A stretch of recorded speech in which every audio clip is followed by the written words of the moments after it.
prayer, to truly be prayer, it must be accompanied by action.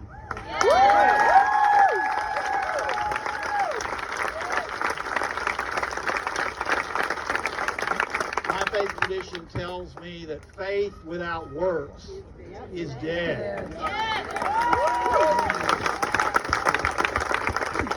And therefore, prayer without action is merely lip service and wishful thinking.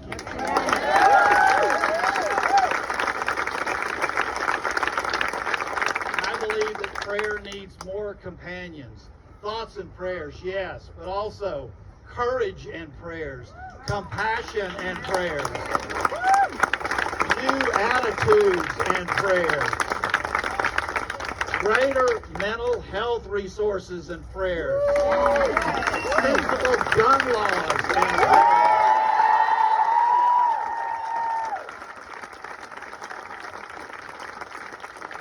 Advocacy and prayers, protesting and prayers, and absolutely voting and prayers.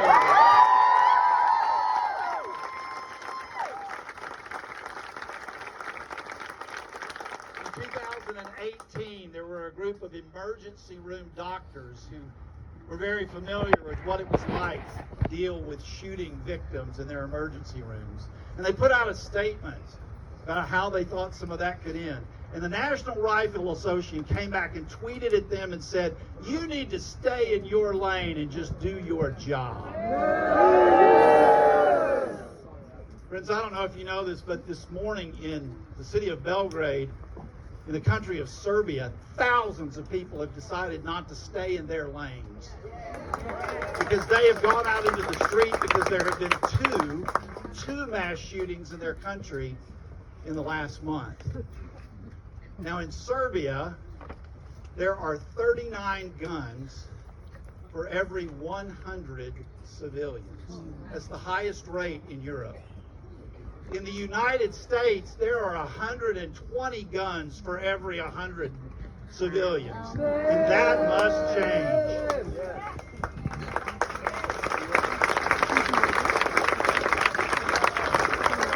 There are many who would like for us to stay in our lanes. But I am here today to say that we will not stay in our lanes. We will not shut up and pray. I intend to stand up and pray. I will pray with my voice, but I will also pray with my feet. And I will pray in my sanctuary, but I will also pray in the streets, and I will pray in the halls of power to say once again, thoughts and prayers, yes. But now, action and prayers must be our new mission. Thank you very much.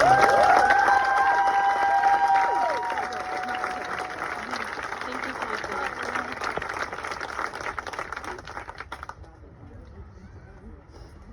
Hate has no home here. Just 1 week ago, hate targeted our community and used a semi-automatic weapon to murder 8 innocent lives, wounding 7 others, leaving so many others now survivors of gun violence. And whilst many of us may not have been at the outlets that day, we are traumatized. Our state of Texas is traumatized. Our nation is being traumatized by gun violence.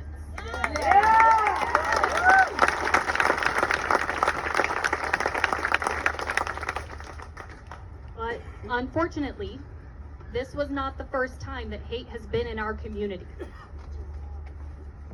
On August 3rd, 2019, hate left our community here in Allen with a semi-automatic weapon to drive to El Paso, where 23 people were murdered and 23 others were wounded.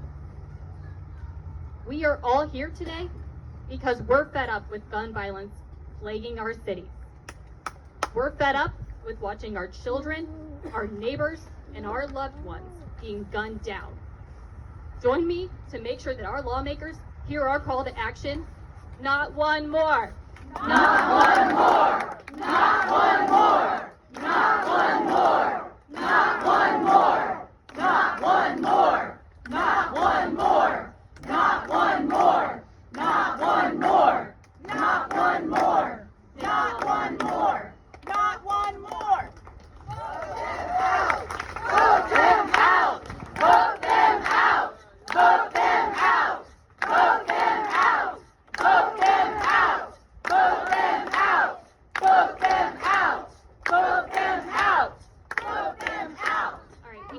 great lineup of speakers that I do want to start moving towards.